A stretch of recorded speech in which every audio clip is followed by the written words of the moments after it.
El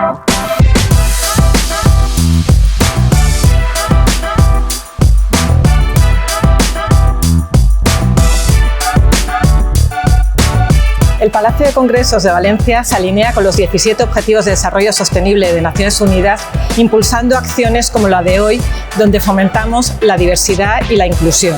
Cualquier acción que suponga la pérdida del miedo a lo diferente siempre va a ayudar a romper a las barreras. La iniciativa que ha tenido el Palacio de Congresos al cumplir sus 25 años y dar iniciativa y voz a nuestros usuarios y a nuestros chavales, para mí ha sido una cosa maravillosa.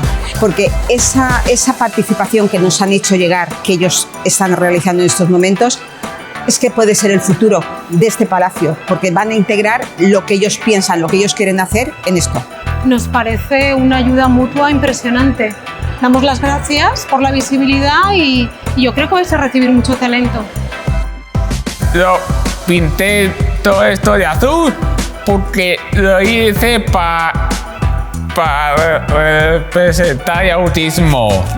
Por lo que más me ha gustado han sido los colores, porque en la vida hay que tener color y alegría. Entonces yo pienso que en el Congreso tiene que estar lleno de gente y de vida que sea alegre y que tenga mucho color, empatía con la gente. Pues con este trabajo he querido contar el mundo del futuro, más o menos cómo va a ser más sostenible, con más agua, con un río corriendo por detrás del palacio, con las estrellas que se puedan ver bien. Es imposible cambiar algo si no cambias tú primero.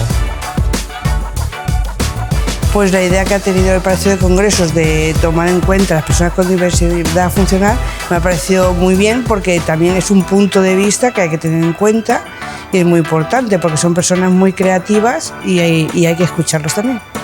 Recomendaría a todo el mundo que pudiese tener la oportunidad de vivir un día como el que he vivido hoy, con personas con un corazón tan limpio y tan positivo.